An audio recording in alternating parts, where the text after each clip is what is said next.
দেশের ফুটবল যখন আইসিইউতে তখন আমরা আশা করছিলাম বাফুফে এবার হয়তো একটু নড়েচড়ে বসবে, কিন্তু না, বাফুফে মানেই তো নাটক। আর সেই নাটকের নতুন এপিসোড শুরু হয়েছে জাতীয় দলের কোচ নিয়োগ নিয়ে।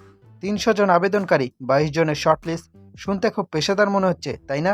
কিন্তু এই তালিকার ভেতরে যখন ব্রাজিলের অলিম্পিক স্বর্ণজয়ী কোচ রোজারিও মিকেলের নাম আসে, আর তারপরে যখন বাফুফে সিদ্ধান্তহীনতায় ভোগে, তখন বুঝতে হবে ডাল মে কুচ কালা নেই, পুরো ডালই কালা। আজ আমরা কথা বলবো বাফুফের সেই অদৃশ্য শ্রেণীকেট নিয়ে, যারা বাংলাদেশের ফুটবলের চেয়ে নিজেদের পকেট আর নিয়ন্ত্রককে বেশি গুরুত্ব দিচ্ছে। রোজারিও মিকেল, যিনি নেইমারদের মতো বিশ্বসেরা তারকাদের নিয়ে কাজ করেছেন, জিতেছেন অলিম্পিক গোল্ড, এমন একজন হাই প্রোফাইল কোচ যখন নিজ থেকে বাংলাদেশের দায়িত্ব নিতে চান, তখন তো বাফুফের লাল গালিচা বিছিয়ে তাকে বরণ করে নেওয়ার কথা। মজার ব্যাপার কি জানেন? মিকেল সাহেব বাফুফের বর্তমান বাজেট অর্থাৎ 25 থেকে 30 হাজার ডলারের মধ্যেই কাজ করতে রাজি হয়েছেন, যেখানে তার মতো কোচের স্যালারি হওয়ার কথা তার চেয়েও বেশি কয়েক গুণ, সেখানে তিনি প্যাশন থেকে আসতে যাচ্ছেন।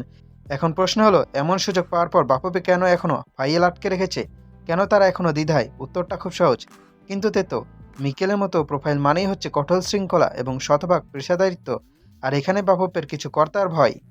ফুটবল পাড়ায় এখন জোর গুঞ্জন, বাফুফের সেই পুরনো অদৃশ্য সিন্ডিকেট আবারও সক্রিয়। এই সিন্ডিকেটের কাজ কি? তাদের কাজ হলো এমন একজন কোচকে খোঁজা, যে হবে তাদের হাতের পুতুল, যাকে দিয়ে দল নির্বাচনে হস্তক্ষেপ করা যাবে, যাকে নিয়ন্ত্রণ করা সহজ হবে। রোজারিও মিকেল যদি কোচ হয়ে আসেন, তবে তিনি তো এই যে অযোগ্য কর্তাদের কথা শুনে দল সাজাবেন না। তিনি তো আর বাফুফের ভবনে এসি রুমে বসে থাকা চাটুকারদের প্রেসক্রিপশন ফুটবল চালাবেন না। আর এই ভয় থেকেই শুরু হয়েছে নতুন ষড়যন্ত্র। বাজেট স্বল্পতার দোহাই দেওয়া হচ্ছে। হাস্যকর, যখন কোচ নিজেই আপনাদের বাজেটে রাজি, তখন বাজেটের অভাব আসে কোথা থেকে?